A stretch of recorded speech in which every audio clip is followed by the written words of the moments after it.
I'm Jill Leiker. I'm the promoter of the Midwest Open, which is the 40th anniversary this year of the event. It's a karate tournament for all ages and all levels of competition.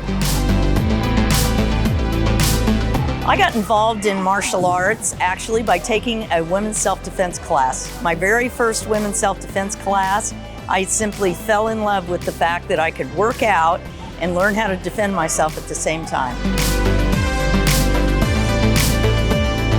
Well, where the Midwest Open actually started was with Bob Leiker, my husband, and he actually started the event, and 3 years after the event started, he basically said, this needs to be your event, because we need more women involved in the sport, and we need women to be elevated to a position where people understand that this sport is not just for men, but it's also for women.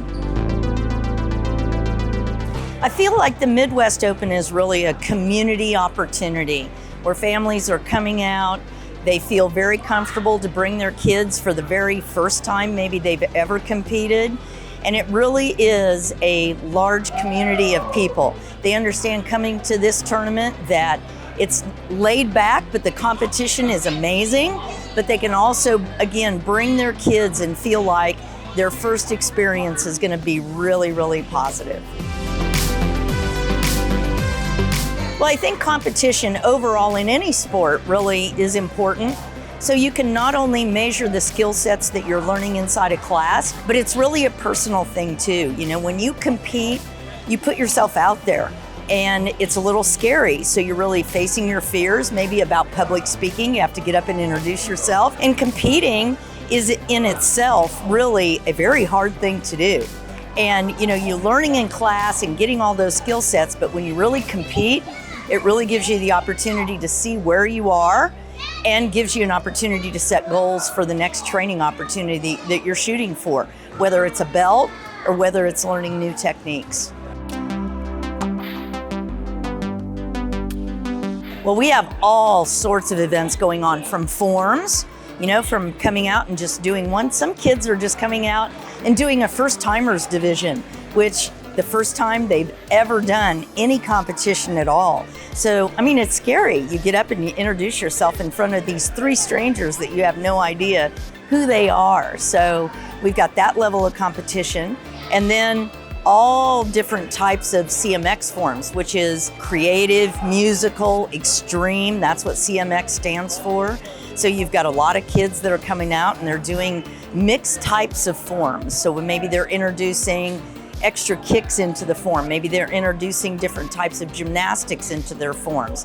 There's weapons forms from bow staffs, commas, those types of things for people to be able to expand, not just a form. Now I'm gonna put a weapon in my hand too as well and do those types of forms. And then of course there's sparring, all different types of sparring, point sparring and open weight sparring. People have an opportunity to not just come and do one event, you have an opportunity to come and test your skills in lots of different events. Today, we also have some world champions that are here in the house as well.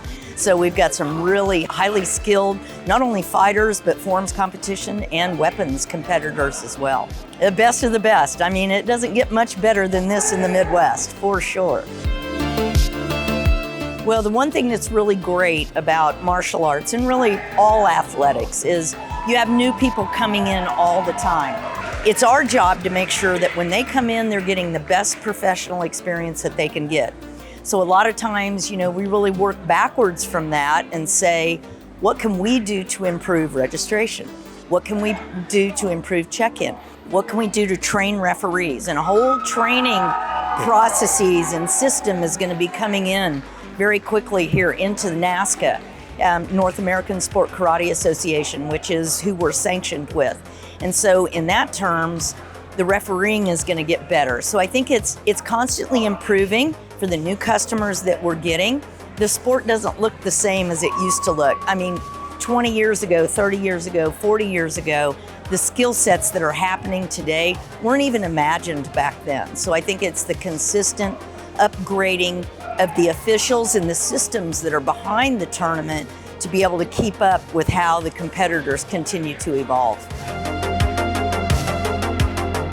Well, I think the competition really gives them, again, insights into where am I now in my training skill set, where do I want to go, and how am I feeling about my overall competition? Again, it being kind of a scary thing, to put yourself out there. Where are you at in that whole system of learning, training? And it's constantly, even the kids, they may not win first place, but the learning opportunity that they've had throughout their whole competition day has been really beneficial to them. So I think them going back to their dojos, going back to their coaches, and figuring out what they need to do to improve. I think that if they are not sure if they want to compete or not, definitely come and watch the event. There's no better way to understand what's going on than immerse yourself in it, right? And so come and watch. See if it's something you're interested in. Come to the registration desk and ask questions. And sign up maybe for one event and just see how it goes for you, and then give us feedback, give us the opportunity to explain maybe some other divisions to you that you might be interested in.